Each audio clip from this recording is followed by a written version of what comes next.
Phil White on BBC Radio Humberside. At 1 o'clock, the lunchtime news now. Lara King, good afternoon. Hi Phil, good afternoon. The main stories this lunchtime. It's claimed new mobile technology means Humberside police officers will be able to spend more time in their communities. 2 men are jailed for their part in an armed robbery at a jeweller's in Beverley. And it was a big weekend for Grimsby's trio of Strictly Come Dancing stars. BBC Radio Humberside. News at 1. Humberside's Police and Crime Commissioner says new mobile technology means officers will be able to spend more time in their communities. Matthew Grove hopes the tablet devices being given out later will allow them to complete paperwork without returning to police stations. Trials showed 2 hours per week could be saved. In this day and age, information is quite simply power, and to have police officers equipped with the right information out in the field on patrol gives them that extra edge to guard us all against the criminals that are out there. And there'll be more on that with Andy Comfort after 5 this afternoon. 2 men have been jailed for their part in an armed robbery at a jeweller's in Beverley in August 2013. Kevin Smith got 12 years and Jack O'Neill 9 years. They pleaded guilty to conspiracy to commit robbery after police said the pair had been watching the Guest and Phillips shop before the raid. High-value watches were taken in the robbery. A man who killed 5 people 36 years ago but was later released from a secure mental hospital has admitting possessing guns and making a bomb. Both cases involved disputes with his neighbours. Phil Mackey reports from Birmingham Crown Court. After a long-running row about noise, in October 1978, Barry Williams shot and killed his neighbours George and Iris Burkett, as well as their son Philip, then shot and killed Mikel and Lisa de Maria at their petrol station near Nuneaton. After pleading guilty to manslaughter on the grounds of diminished responsibility, he was sent to Broadmoor indefinitely. Despite complaints to the Home Secretary, he was released in 1994. He changed his name to Harry Street and became involved in a series of disputes with his new neighbours in Hall Green in Birmingham. Detectives discovered the weapons and the homemade bomb last October. He'll be sentenced later. Northumbria police are reinvestigating 54 complaints of rape about which detectives had concluded there was no evidence of a crime.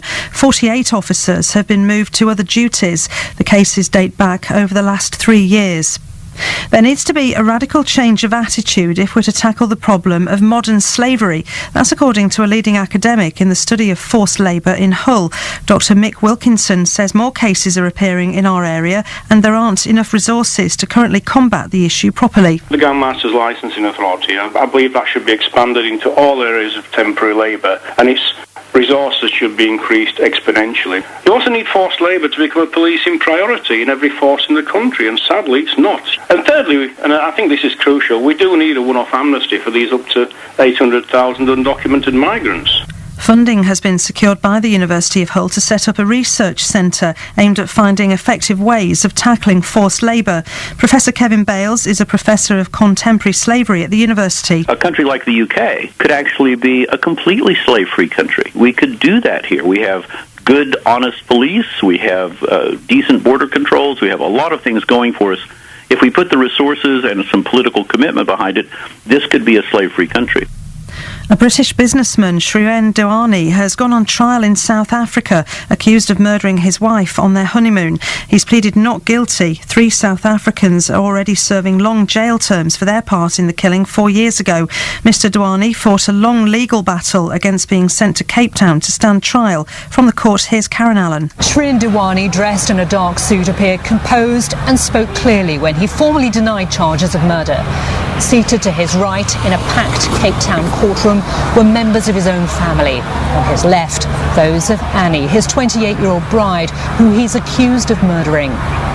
In a case which is likely to focus on the testimony of 3 alleged co-conspirators already jailed for their part in the crime, Mr Douani said in a statement that he was bisexual.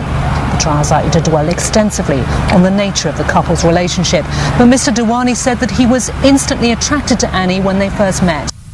Police are investigating the apparent suicide of a woman who'd been accused of posting abusive internet messages about the parents of Madeleine McCann. The body of Brenda Leyland was found in a hotel room in Leicestershire on Saturday.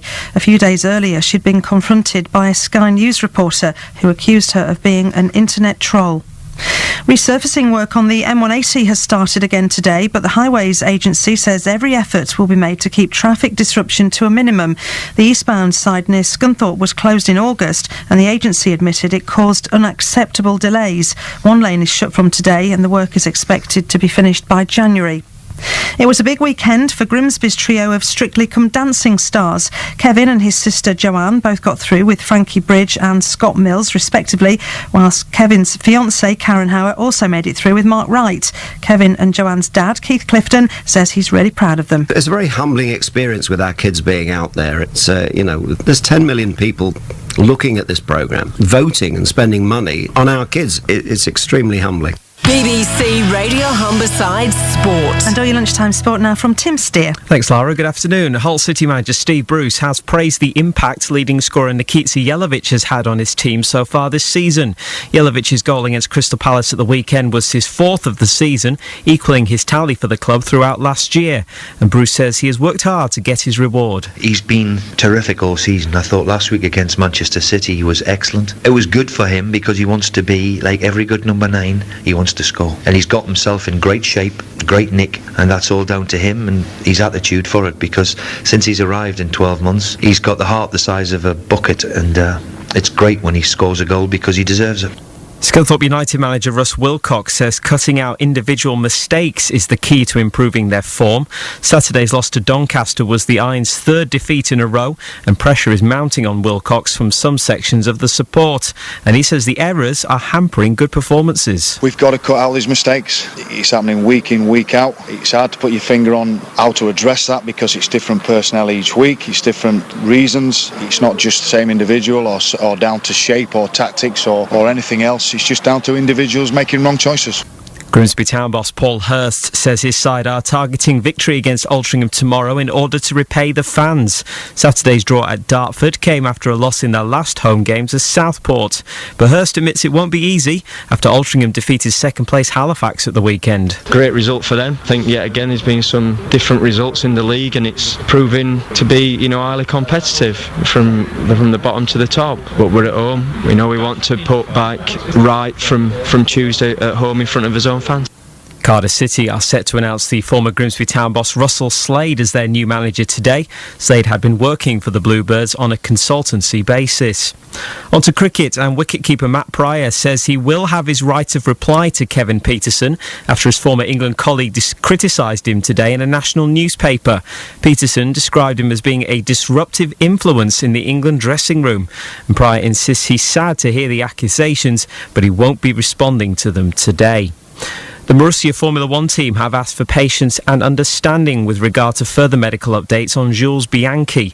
The French driver suffered a severe head injury at yesterday's Japanese Grand Prix and has undergone surgery. Hull Stingrays coach Omar Pasha says they need to be more ruthless in front of goal. The Rays had 48 shots against the Dundee Stars at the weekend, but lost 5-2 in front of their home fans. We got to get dirtier. And to be honest, I thought we missed the net at least 15 times too. So no, there has to be traffic in front now. Don't get too pretty now. Just drive the net, and good things will happen. And you shoot 48 times, you expect more than 2 goals. That's for sure. And in Rugby League, Sam Burgess will have surgery on his fractured cheekbone tomorrow and faces around 6 to 8 weeks out of action. Burgess was injured in the early stages of the NRL Grand Final, his last game in Rugby League before he switches codes to join Bath. But he stayed on for the whole 80 minutes, won the Man of the Match award as well, as South Sydney claimed the title. And that's all your sport for now.